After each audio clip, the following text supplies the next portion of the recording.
Hey everybody, welcome to OK Talks. I'm your host, Oliver Kendall. I'm a lifelong political nerd with a background in international relations and security policy, who's worked for a number of Democratic campaigns and liberal organizations. I've also had the good luck to live outside the US for a while, which puts me, I think, in a good position to reflect for my American audience on some events of note going on outside the country. Speaking of things outside the United States, the Middle East. In the last several days, it was announced that the leaders of Israel and the United Arab Emirates, which I'm henceforth going to refer to as just the UAE, guided along by the American government, have come to an agreement. That agreement does a couple of important things. It normalizes relations between those two countries, which is a bigger deal than it sounds like, since in this case, normalization literally means that the UAE will for the first time publicly acknowledge that Israel has a right to exist. It would also halt plans made by Israel's terrible, in my opinion, Prime Minister Benjamin Netanyahu to annex big parts or even all of the West Bank, something which would effectively end hopes for a two-state solution to the Israel-Palestine question.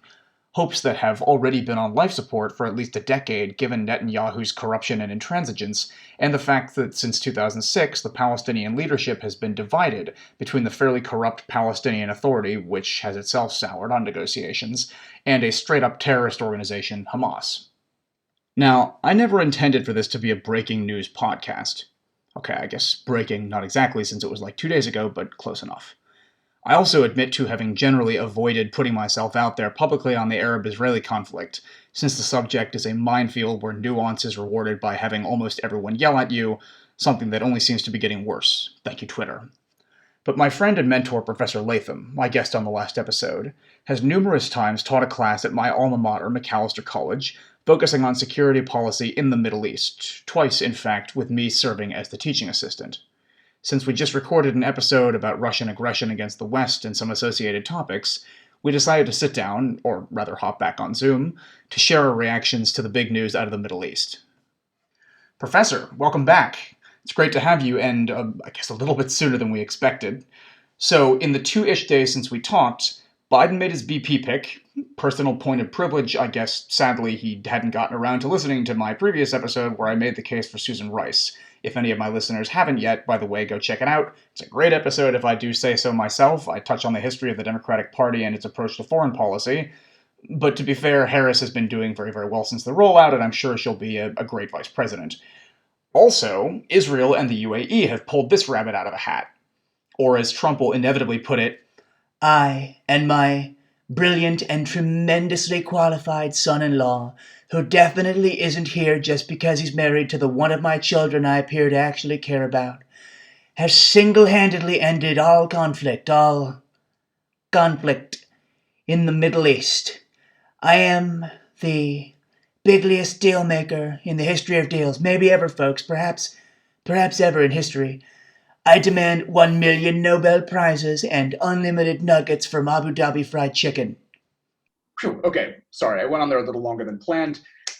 Since I've now tortured all of you with my Trump impression, let's start with the president. How much credit do you think that Trump personally deserves for this?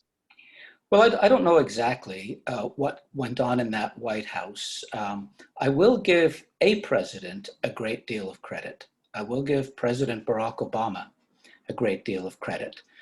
The Joint Comprehensive Plan of Action, the so-called Iran deal, was the catalyst for all of this. It has occasioned a reshuffling of the deck, as it were, in the Middle East. And so that the situation, I think, when you say Middle East to most Americans, I think they still think Israel versus the Arabs or Israel versus the Palestinians. And that's no longer the case. In Riyadh and other regional capitals, including Israel's, that deal scared the daylights out of people. They thought there was being a reorientation of American policy. They thought that maybe they couldn't count on the US. And so we have an alliance, an informal, an entente cordiale, as it were, between, on the one hand, Egypt, Saudi Arabia, the Gulf states, including the UAE, and Israel and Jordan. Now, that would have been unthinkable 7 years ago, 8 years ago, but it's the reality on the ground today. And we see that entente cordiale, which is an informal alliance, beginning to solidify or crystallize this recognition of the state of Israel by the UAE which has been in a state of war effectively with Israel since 1971 when it gained independence, is just the beginning of the formalization of this reorientation. And I wouldn't be surprised if we saw other Gulf Cooperation Council states, and maybe even KSA, the Kingdom of Saudi Arabia, follow this path pretty soon. So the Trumps, I have no idea. I can't imagine that they had much to do with it. I think there are tectonic shifts taking place, and that's where the real credit lies. Mm-hmm. So this seems to be more of a recognition of things going on in the Middle East in the absence of the United States than it does a deal initiated and cemented with American leadership. I think that's right. I think, as I said, tectonic shifts, regional capitals trying to figure out how to counterbalance Iran, which is the big concern of all of Israel and the Kingdom of Saudi Arabia, Egypt, Jordan, the Gulf states, etc.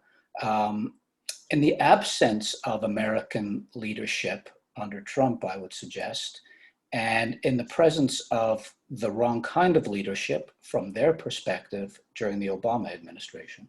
Okay. So in terms of what's in the deal, I sort of touched on it in my introduction, but is there anything that I missed? Is there any more detail we should go into in terms of what's in it from what we know so far? Well, it's a formal recognition of the right of Israel to exist, exchange of ambassadors, which is no small thing. I detect Trump's fingerprints on the promise of the UAE to invest lots of money in a COVID vaccine that being developed in Israel. What do you mean? The Russians already have one. We're all set. Yeah, if you want to be the first in line in North America to take that vaccine, you feel free. You're not in North America. But, no, I think I'll wait for the Israeli one or the American one or the British one or the Canadian one or just about any one. A less polonium-based vaccine. Yes, yes. Without going any further down that rabbit hole, yes. Yes. So basically we have an exchange of ambassadors, normalization of relations, and then this halt to the annexation, which I think that's the flip side. And that's an interesting piece because Bibi, your friend, Netanyahu, made that promise in an election which was hotly contested. And it was part of his attempt to shore up his right flank, as it were. He needed the settler community and the Orthodox community to support him. And he made an unprecedented promise in the heat of an election campaign to annex chunks of, or maybe even all of, the occupied territories, the West Bank, Judea, Samaria, whatever you want to call it. But if I were to take domestic politics out of it, I would think he was brilliant. I mean, it was an exercise in escalate to de-escalate. Mm-hmm. You make the craziest threat conceivable in the region to your Arab friends, neighbors. And then you say, well, we won't do it if. And the grand prize, of course, is to have the Kingdom of Saudi Arabia extend the same recognition. Yeah. I think that's just around the corner. But let's start with the UAE and see what happens. Yeah. There's no doubt that Netanyahu is a very cagey character, and he's geopolitically very cagey. Yeah. Good adjective. But I think it's a fortuitous convergence of a number of things having to do with domestic policy, opportunities opening up on the geopolitical stage, the vacuum created by a lack of real American leadership. The catalytic move, though, of shifting the embassy to Jerusalem, I think that shook things up a little bit. Mm. And there was no reaction in the Arab Street, the much vaunted Arab Street. The Kingdom of Saudi Arabia and the Gulf states did little more than wag their fingers for about 2 seconds. Yeah. They're certainly reaping other rewards from the Trump presidency, like, you know, an American government that looks in the other direction while they saw up journalists in their embassies. So yes. Yeah. I'm not sure that would be any different under any American president. Since 1948, the U.S. has looked the other way more often than it hasn't when Israel has bent or broken the rules. Israel, sure. No, I'm talking about the Saudis. And Saudis, sorry, yes. Yeah.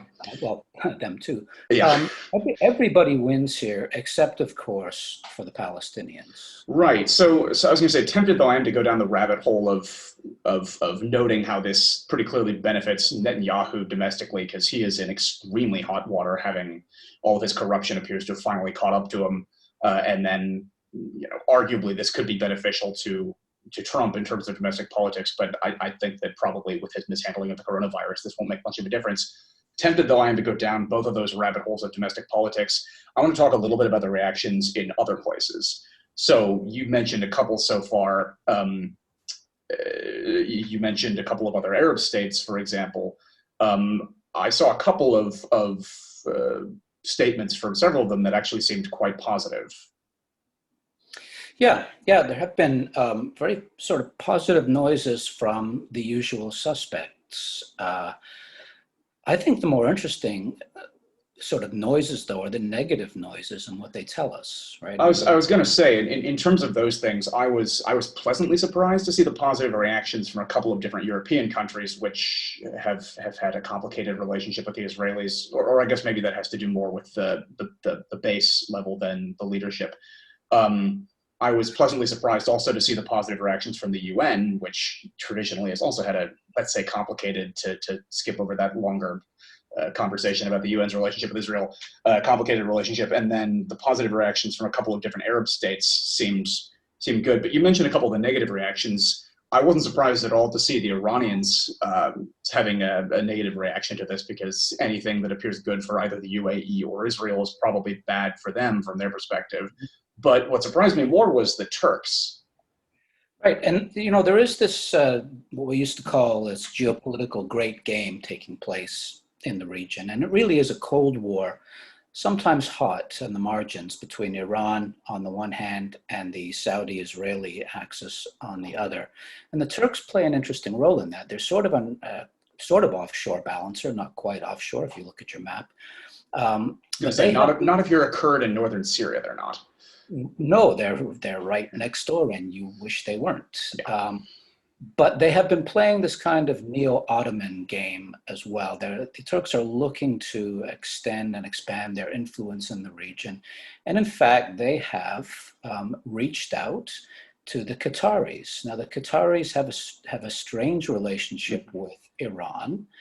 We don't need to go into the details, although we can. Save it for another one. They've been more pro-Iranian than the rest of the Gulf Cooperation Council states, so like the UAE.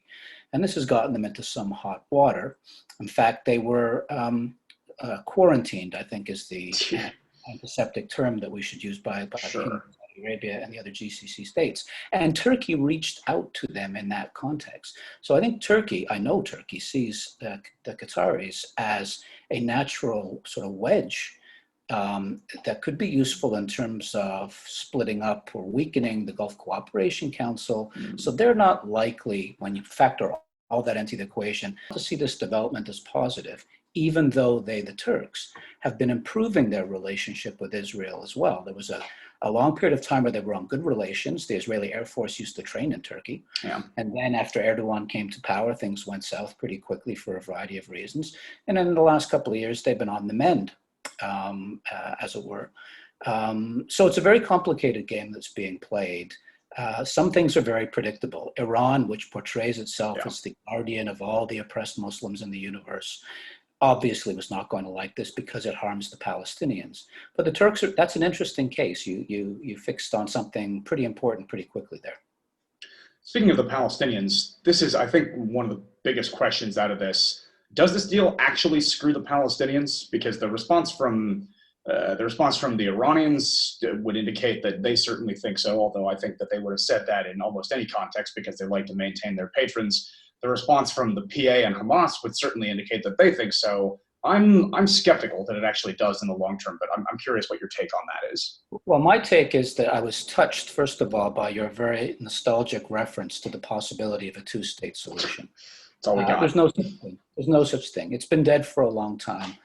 So I was going to say this does certainly seem to indicate that at least a couple of the Arab states that have traditionally been willing to put appearance of support for the Palestinians ahead of their own interests may be less interested in doing so. They're not. They never have, by the way, but they have maintained. No, but they've appeared to. They've maintained the veneer. But they are the champions of the Palestinian people. But post JCPOA, they have looked around and said, what's more important to us, mouthing bromides and platitudes about the Palestinians or getting Israel in our camp to hold back Iranian influence? And they've made their decision. And this agreement with the UAE is very much a manifestation of that. Mm. The enemy of my enemy is my friend. And the Palestinians bring, from a Saudi perspective or a UAE perspective, exactly nothing to the table. Mm. I have to say, that maybe I'm the hopelessly naive one of the two of us. I have not sold out on, or sorry, sold out, too loaded a term. I have not given up on the notion of a two-state solution, but I think, that may be partially just because I can't imagine the alternative. Like an actual Israeli annexation of that territory would be a disaster, and an actual democratic one-state solution is unthinkable for a whole bunch of very obvious reasons that maybe can be saved for a different episode, or someone else can talk about it, since I said in the intro, minefield. But I see the reaction to this coming from people who say that this deal is in some way a betrayal of the Palestinians. My take on this is that whether or not this is a betrayal of Palestinian interests has to do with how you frame Palestinian interests. If you think of Palestinian interests as being the eventual goal that Israel and implicitly all of the Jewish people who live there simply disappear in some way, then yeah, this screws the Palestinians. But if you frame support for the Palestinians as hoping to establish an independent, potentially maybe democratic Palestinian state next to Israel, based at least roughly on the pre-1967 borders, in other words, the vaunted, possibly dead, hopefully not two-state solution, I don't think this screws the Palestinians, because for a number of reasons that I'll get into. But for one thing, I think the current leadership of Palestine, or the Palestinians, pardon me, appears to believe in the first of those two visions, unfortunately. I mean, Hamas admits that outright. This is an organization that, whose charter explicitly calls for a straight-up genocide, of the Jewish people. And although the Palestinian Authority doesn't express the same really pretty openly outrageous goals as Hamas, at least since they threw out Salam Fayyad 10 years ago, again, another episode, they don't seem to have been interested in building a viable state. I mean, since Salam Fayyad used to be prime minister and took some actual steps to develop the infrastructure to become a state, getting rid of him and replacing him with nobody who did anything to in any way build a state, to me indicates not being interested in actually building one. Although, to be fair, it's not like they have a partner in Netanyahu who, besides being almost comically corrupt and pretty evidently racist, as evidenced by the not this election, but the previous one, where he came straight out and said tons of Arabs are coming to vote in order to mobilize the base. I guess he doesn't have the political courage to negotiate with the Palestinians either. I can easily blame both sides for this, but the bottom line, pardon me, to get back to the other point, if you view Palestinian interests as having an independent state and not as getting rid of all of the Jewish people who live in Israel, I am skeptical that this is actually as bad for the Palestinians as certainly the Iranians are saying. It's neither a move in a positive direction or a negative direction. I think with respect to the Palestinians, it's taken one ineffective minor cheerleader off the sidelines for them, and that's it. The Kingdom of Saudi Arabia and Jordan and Egypt have signaled very, very clearly that their concern over Iran, with its export of its revolution and its support for Islamists that are opposed to the kingdom and Egypt, etc., that trumps, if you pardon my use of that word, that trumps any concern for the Palestinians. Now, the Kingdom of Saudi Arabia still nominally is in support of the peace plan that it put forward several years ago, which did call for a two-state solution. But you show me your budget, I'll tell you what your priorities are. You show me your foreign policy, I'll tell you what your priorities are. And their priorities are not the Palestinians. So I think this doesn't affect really the material prospects of the Palestinian people a whit. But they've got bigger problems than whether the UAE recognizes Israel or not. I find myself wondering, and again, this might also be naive. My initial reaction to this was that although the current leadership of both the PA and Hamas are completely intransigent, and I find myself wondering if it really might just require this generation of leadership of the Palestinians to, age out in order for any progress to be made. A part of me reacted to this by seeing, okay, here is an additional Sunni Gulf Arab state recognizing Israel's right to exist, which will involve ambassadors, it will involve diplomacy actually out in the open. Mm-hmm. Isn't it possible that the more states actually, the less Israel feels like every Arab state is attempting to wipe them off the map, the more likely they are to actually listen to the concerns these states might at some point voice on behalf of the Palestinians in the context of potentially establishing some sort of state? I think I'm sorry, all of which is to say, is it possible that having another broker at the table that isn't the United States, or in addition to the United States, in terms of some potential future, maybe Camp David Accord with a competent president, that it might be helpful that some of these Gulf Arab states are willing to actually sit in the same room as the Israelis? there's two things there. There's that. There's the multiple people at the table, multiple parties at the table. But if you're one of Israel's Arab neighbors, the scariest thing in the world is for the Israelis to feel backed into a corner and threatened, because they do tend to lash out. They do tend to lash out quite effectively. Yes. And so to the extent that you can reassure Israel that it is not facing an existential threat in terms of all of its Arab neighbors being hell-bent on the destruction of the state of Israel and pushing all the Jews who arrived after 1948 out of their homes. And let's be realistic, the other ones too. And the other ones too, that's right. There may be some. I mean, we've seen what happened in all of the other Arab states after 1948. I don't imagine that the ones that happened to be there before would get some kind of exemption. Yeah. I think there were roughly the same number of Jews displaced as there were Palestinians. Yeah, slightly more actually. Yes, yeah. Yeah, no need to count at this point. I think that ship has sailed. But we don't hear about them. They were assimilated into Israel, into the United States, Canada, Australia, and elsewhere. They weren't given special status by the United Nations and all the rest of it. Yeah.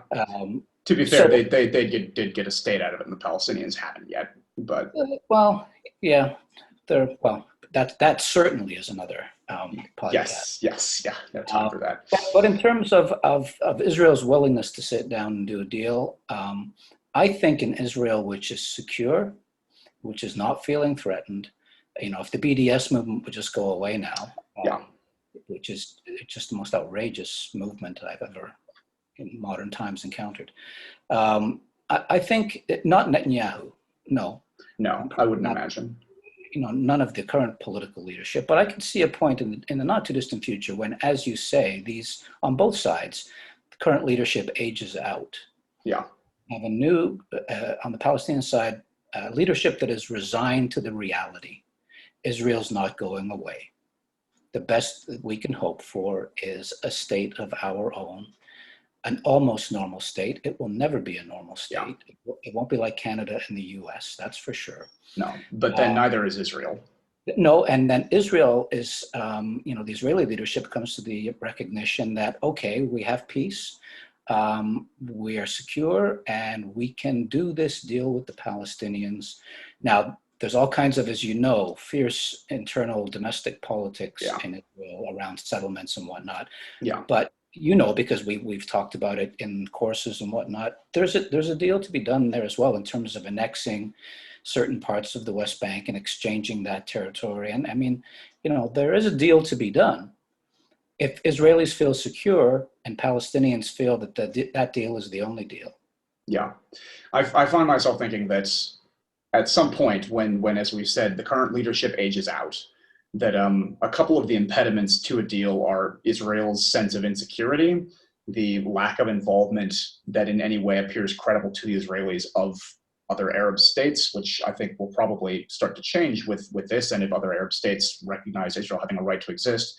And I think the hope among some Palestinians that there could actually be a deal that at some point involves making Israel go away, which is not, I think, at this point going to happen. So my hope is that with a combination of more involvement from the Sunni Gulf Arab states in a way that appears to be, more of a good faith involvement toward actually making a deal rather than just sitting on the side and yelling things about Israel to please the street, a recognition on behalf of the people who matter in Palestine that no, there will not come a situation where these states will try 1948 again, and a willingness in Israel. I already mentioned Israel not feeling threatened, and thus a willingness to negotiate more seriously, and then serious, competent, experienced leadership from a United States president who understands, whose reaction to this sort of thing wouldn't be, nobody could possibly have known that the Middle East was so complicated. So maybe a second Biden term, or possibly further off than that. But I don't know. My instinct to this is actually to be relatively hopeful. As we sort of start to wrap up here, because I recognize we're just sort of reacting to this, and there will be more news coming out about it. I think the official deal isn't actually getting signed until September. Do you have any final thoughts on what this means for the region more broadly, or for any of the players we've mentioned? Like, is this that big of a deal? I think it is reflective of really big, important changes that have been unfolding for 5, 6, 7 years. And for most people outside the region or non-specialists, this is the first indication that that world has changed. Yeah. But that world has changed, and this is the fruit of that change. And I think there'll be more to come. Okay. Yeah, I share that opinion, and I'm actually weirdly optimistic about it. A feeling I've not had about the Middle East for a very, very long time. So I will continue to hope that a Democratic president will put us back into the Iran deal, and then potentially scare other Gulf states into doing the same thing that the UAE just did. Yeah, well, I think, I don't know what the politics are internally in some of those countries, but I don't know how much it matters realistically. It's not like any of them are real democracies. No, and the Arab Street's the most overblown thing ever. I mean, if you move the U.S. embassy to Jerusalem and nobody comes out to protest, that tells you how powerful or not that street actually is. Yeah, it seems that maybe the people in that region have started to move on in the same way that the leadership did a while ago. I think that's right. I mean, I think a lot of people just want to get on with getting on and get on with their lives. And there's not much in it. As prosperity, as prosperity in the region grows, I think there'll be less need to distract the people with these kind of nationalist projects, appeal to Arab nationalism or Arab identity, which we know has been the case in the past in Egypt in particular, but elsewhere as well. And all the conditions, all the building blocks could fall in place. And then I think American leadership will matter, because guess what? American leadership always matters. It's not going to be the PRC that leads this. Yeah. It's not going to be Russia that leads this. Well, let's hope this November we get some actual American leadership. Thank you so much for joining me again, Professor. I think this was really interesting, and I appreciate your time. Guess we'll have to see what other breaking news comes up so that we can hop back on Zoom in the future. Right. Delighted to do it. All right. Thank you. That's all for this episode of OK Talks. I'd like to thank Professor Latham for joining me again on such short notice, and all of you for listening. I hope our conversation was interesting and helped create context to better understand this unfolding situation in the Middle East. If you did in fact enjoy our conversation and the previous episodes, please do me a favor and hit that subscribe button so you'll be able to see future episodes. It is no commitment at all, I promise. It won't result in a tidal wave of emails like the one caused by that online petition you clicked on 9 months ago or something. If you're feeling especially charitable, please feel free to leave a review or share it. These things really are very helpful. In any case, until the next episode, thanks for listening.